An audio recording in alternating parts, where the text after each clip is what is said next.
All right, let's get right into it. Have you ever thought about the word if? I mean, it's just two letters, but it's got to be one of the most powerful words in the entire English language. Seriously, it's this tiny little key that unlocks whole new worlds, letting us talk about everything from cold, hard scientific facts all the way to our wildest, most impossible dreams. Today, we're going to unlock that power together. So, to kick things off, let me ask you a question. What in the world could possibly connect a super tense, high-stakes spy mission with, the random chance of finding a new job? I mean, on the surface, they seem like they're from completely different universes, right? Well, believe it or not, the answer is all about grammar. Both of these stories, The Spy's Dangerous Mission and Zoe's Life-Changing Day, are completely driven by the power of what if. They're all about exploring possibilities, and that is exactly what conditional sentences let us do.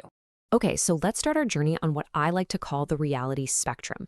We're starting at one end, the world of 100% certainty. This is the realm of absolute, predictable facts and general truths. This, my friends, is the home of the zero conditional.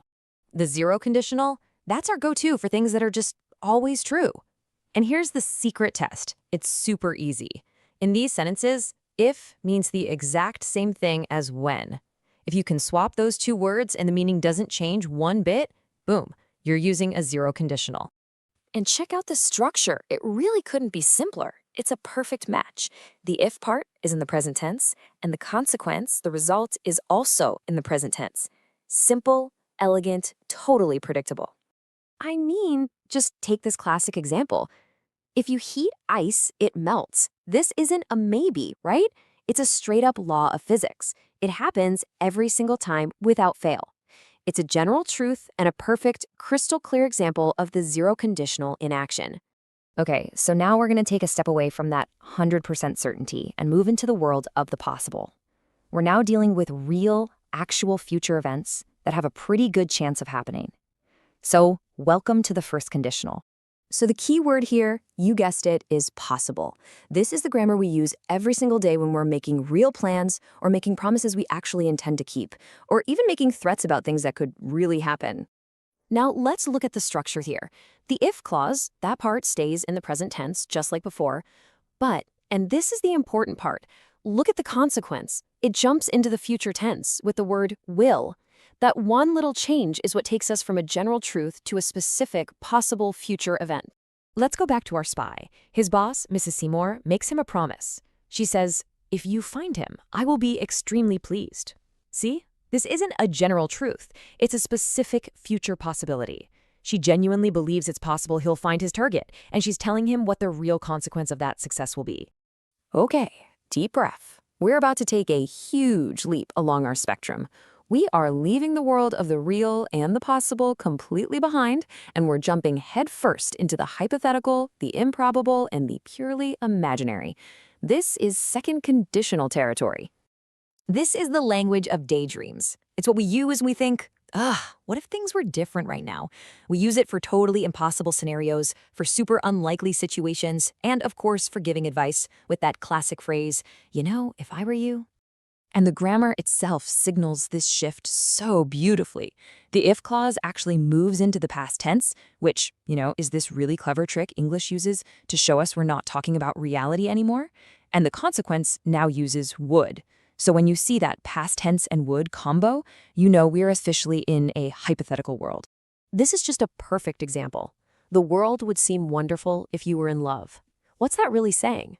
It's saying, hey, you're not in love right now, so the world doesn't seem wonderful. It's describing this beautiful, but for now, totally unreal situation. And this is where the difference just smacks you in the face. If it snows, we'll go skiing. That's a real plan. You're checking the weather forecast, you've got your gear ready. But if it snowed, we'd go skiing. That's just a daydream. You're probably sitting on a beach in July just wishing for winter. Same topic, totally different realities. All right, we've made it to the very end of our reality spectrum. We're now going to do something truly impossible. We're going to travel back in time to imagine a past that never actually happened. This is the powerful, complex world of the third conditional. So the most important thing to get here is that this is all about the past. This is the grammar of regrets, of relief.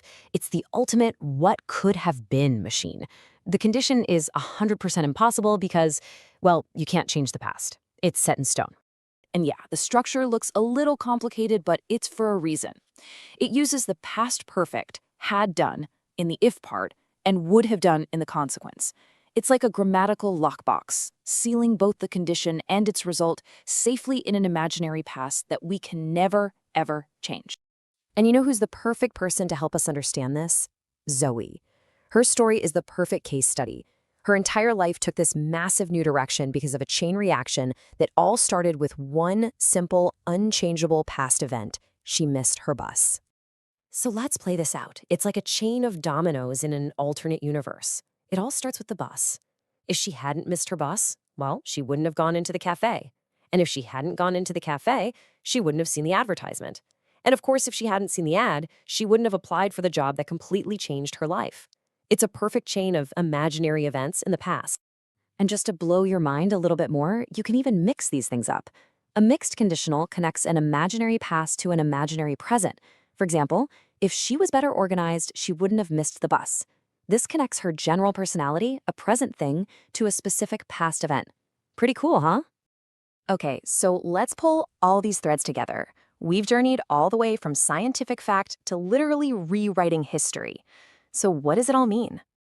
Look, conditionals are so much more than just dry grammar rules you have to memorize. They're a complete toolkit for talking about reality. Think of it like this. 0 is for what is. First is for what might be. Second is for what could be. And third is for what might have been. That's the full spectrum of human experience right there in one little word, if. So I want to leave you with this final thought.